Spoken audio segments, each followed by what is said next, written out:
Last June, in the middle of the pandemic, we decided that we would continue to put on boxing events, and we did them in the bubble. We did about 40 events with no spectators, and we went through the pandemic. And now, at the end of this pandemic, which will take place the end on May 22nd, we have the best fight of the whole pandemic experience. So I am really excited because this fight, you don't have to sell anything about the fight. You just mention the two fighters, two undefeated fighters, each with two of belts of the organization, a really true unified championship.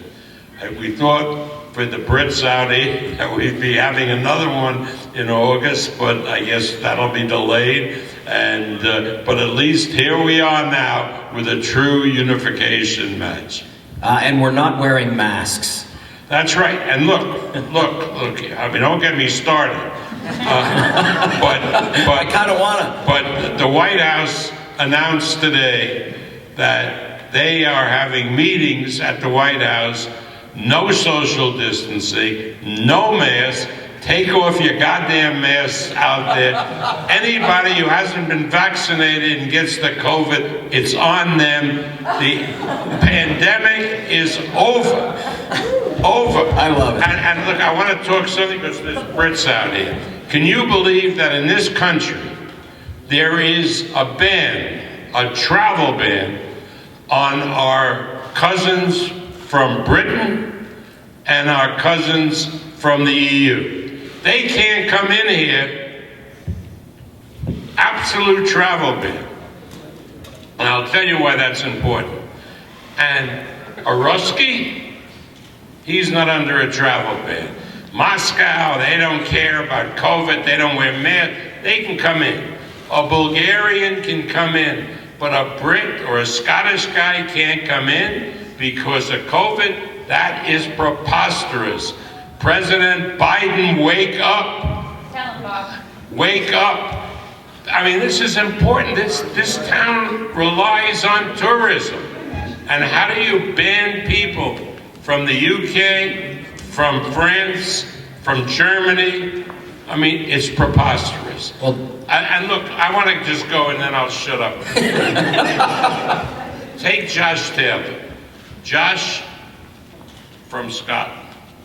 Now, under the last administration, which I wasn't a big fan of, Top Rank was considered a sports league. So if we were doing an event and we had to bring somebody in from the UK, just put in an application, brought him in. When the new administration came in, they said we were in a sports league, so they knocked us off. And now we have to bring Josh in. So they said, what you have to do, listen to this, is have him go to Mexico and spend 2 weeks in Mexico, and then he could come in. Absolutely insane.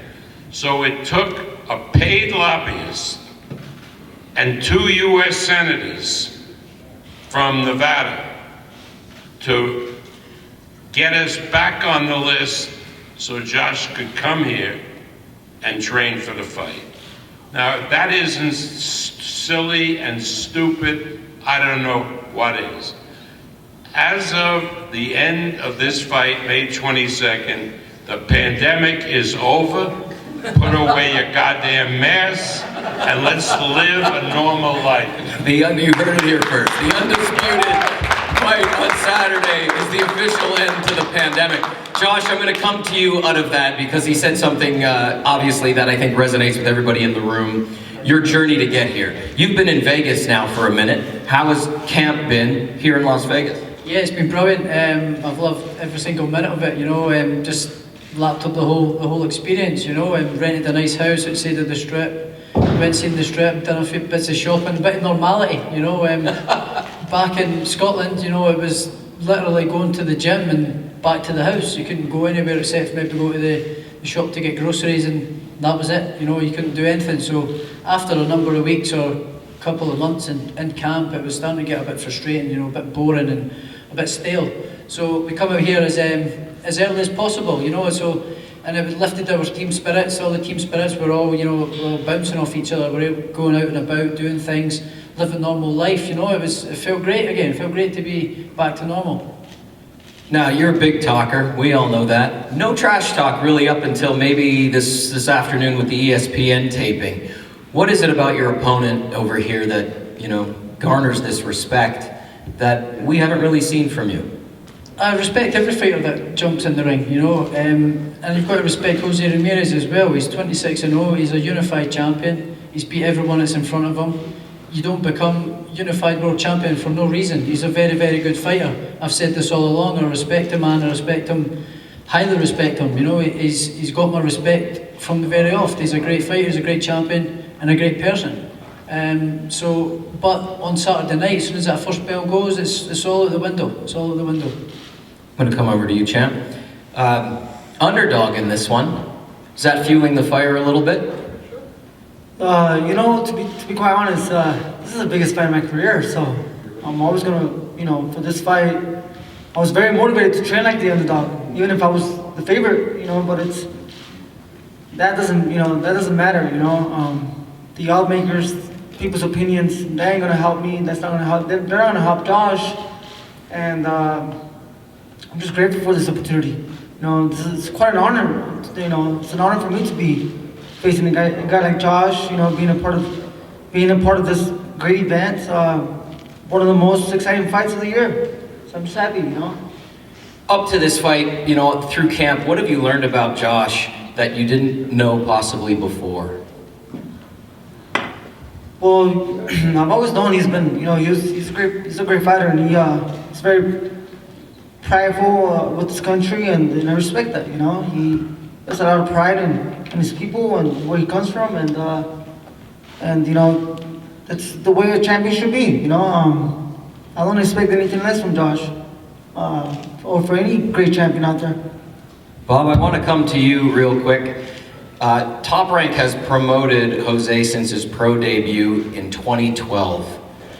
What can you say about how he has matured as a fighter and as a person? And here we are, prepping for Saturday night. Well, as a fighter, you've all seen his accomplishments, but I'm even more impressed with what a man he's become. I mean, in this day and age where so many athletes are really selfish, Jose Ramirez has given to his community. And I remember when this ridiculous environmental bill provided that water from lakes and streams go into the Pacific Ocean because there was some called delta smelts that nobody ever saw that were endangered species. And the poor farmers, not poor farmers, big, they supply all the fruit, all the vegetables, all the nuts that we eat, not only here, but all over the world. And Jose Ramirez was in the forefront with the fight for water so that these farms and the community and these workers who worked in the fields could be productive. And it was a tough fight, and it not only ended well when the drought was over, but it carried over to a policy where a big dam was built in the area so that the water could accumulate during times of drought. He was a hero. And then immigration. His parents came over as undocumented people to work in the fields. He was born in the United States, so he automatically became a citizen.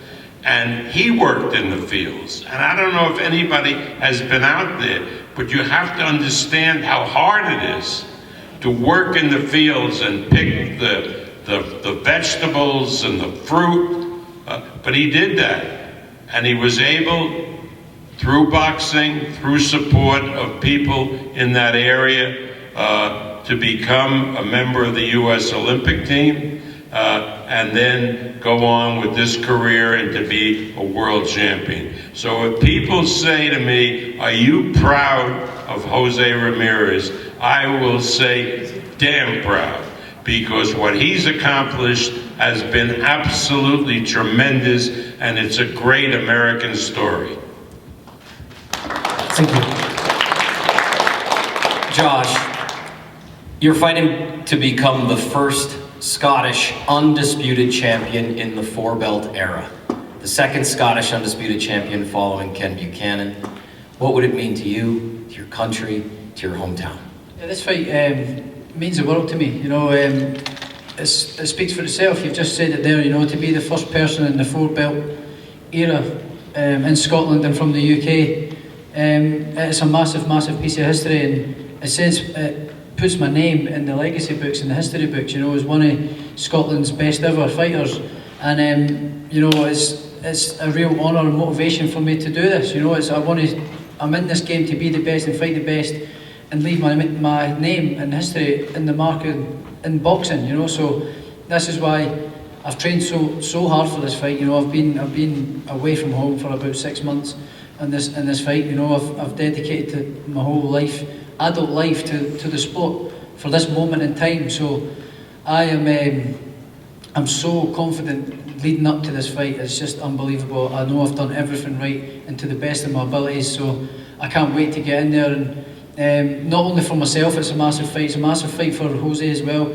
He's got the opportunity to become the first American and Mexican to do it as well and create history as well. So it's a massive fight for the two of us, and it's a great fight for boxing. This fight, it's a real pure boxing fight, and it's a great matchup. At what point in your career did you take notice of Jose and understand that, hey, I'm going to have to go through this guy eventually? He's been on the radar for quite some time. You know, I've known of him for a while. He's a good fighter. He's been making waves and doing well. So I've known of him for a while. When it started becoming sort of the next sort of opponent was after the Postal fight. You know, because I then become the #1 challenger for the WBC. But then the tournament, the WBSS, came around and decided to go into that. And we could have possibly crossed paths there, but Jose decided not to go in it, and we could have already decided who is the best. It's funny you mentioned the Postal fight, because I noted here you had 3 training camps to get to that one. We talked about that the last time we were together. How much different or better or worse has this camp been now that the path was a little bit clearer defined? Yeah, you know, this was a perfect training camp as compared to the ones last year. You know, it's just a lot of frustration. The way I train really hard. So when I put almost a whole year of training, you know, that's a lot of wear and tear to my body. You know, I only know how to go one pace. You know, I respect the sport of boxing so much that every session I want to make sure I do my best and I be better. So I got back after the Postal fight, which was a little underwhelming fight. I mean, there wasn't too much action. You know, I was never hurt. He was never in control. There was very little bit of action. It was a very underwhelming fight.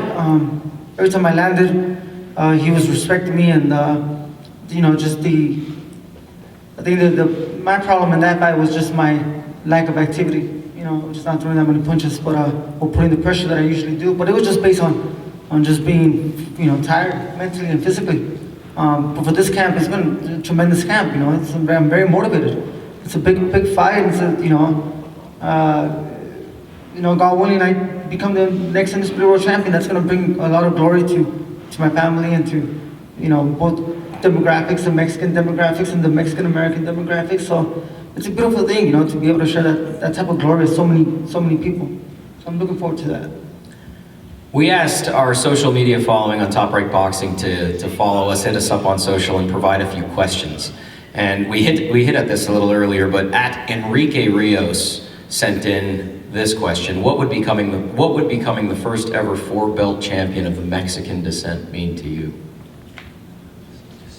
It would be quite an honor and a blessing. You know, it'd be a beautiful thing. You know, to be honest, I'm so focused on the fight that I'm just thinking about today and tomorrow, and then making weight, and then feeding my body the proper nutrients to feel strong on Saturday and just go out there and perform. But I'm definitely enjoying every single moment of this experience, and this is something I could always speak to my kids about. My kids and my kids' kids, and it's part of my legacy.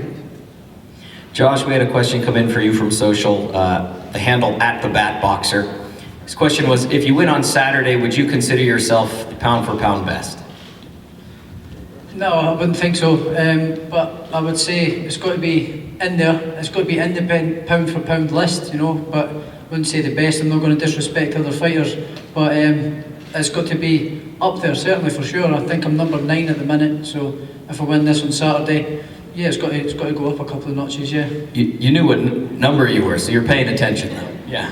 Bob, go ahead. And listen, I'm telling the winner, whoever wins the fight, don't claim to be the best pound-for-pound fighter, because Tyson Fury is coming, and he's going to be in the audience, and don't tangle with Tyson Fury. Josh, one more from another follower on social, @Jacob_to_Tartan. He said, what round? I don't know, but I really am confident in getting the KO on Saturday, that's for sure.